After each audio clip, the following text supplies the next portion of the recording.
Prilikom opremanja rasvjeta treba da bude u skladu sa unutrašnjim uređenjem, ali i sa našim potrebama u datom prostoru.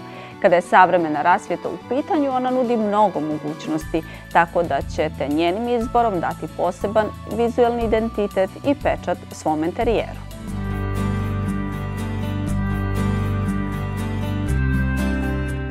Rasvjeta predstavlja ključni element u enterijeru i u eksterijeru. Pored funkcionalne uloge, koja se smatra jednom od glavnih uloga rasvjete, ona znatno utiče i na atmosferu prostora, a isto tako i na estetiku istog. Rasvjeta se dijeli na različite vrste, među kojima su, negdje da kažemo, najzastupljenija je opšta rasvjeta, koja služi za opšte ili predstavlja glavno osvjetljenje prostora i zahvaljujući njoj jednaka je vidljivost u većini prostorije. Pored opšte rasvjete dosta je zastupljena i radna rasvjeta koja je uglavnom ima tu funkcionalnu ulogu. Zahvaljujući ovoj rasvjeti korisnik može da obavlja specifične aktivnosti poput čitanja, pisanja i sl. I ovu rasvjetu uglavnom čine stone i podne lampe i pojedini reflektori. Pored opšte i radne rasvjete, daleko je prisutna i akcentna ili dekorativna rasvjeta. Akcentna rasvjeta služi da istakne neki dio u prostoru ili neki element poput umjetničke slike ili određeni komad namještaja.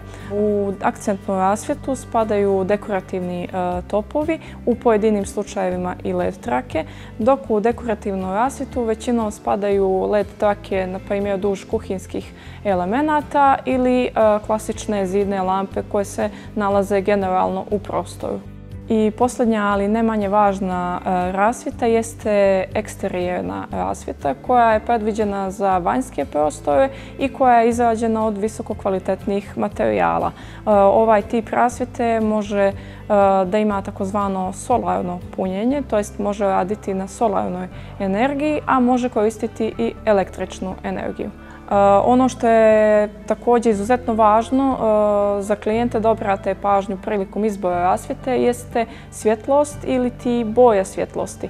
Što se tiče toplog svjetla, raspon ide od 2700 kelvina do 3000 kelvina, stvara topao ambijent, kako mu sam naziv kaže, i pogodan je za dnevne boravke i za spavaće sobe. Tu je i neutralno svjetlo, raspon mu se kreće od 3000 kelvina do 4000 kelvina i pogodan je za upravo, da kažemo, opšte osvjetljenje ili prethodno spomenutu opštu rasvjetu i koristi se uglavnom u kuhinskim prostorijama ili u radnim sobama. I posljednje, ali ne manje važno svjetlo jeste hladni tip svjetla i njegovi rasponi kreću se od 5000 do 6500 kelvina. Ovo svjetlo pogodno je za hodnike i za kupateljske prostore. Također, pored boje ili vrste svjetlosti, rasvjeta se ističe i na dizajnerske načine ili proizvodi se u različitim stilovima. Pa tako imamo rasvjetu u modernom stilu koja je karakteristična i pogodna za stanove otvorenog tipa i čiji su elementi uglavnom metal, staklo i akril. Tu nam je industrijski stil koji je pogodan za potkrovlja, za restorane i barove. I njega karakteriše pojava bakarnih i bronza elemenata, uglavnom u materijalu metalu.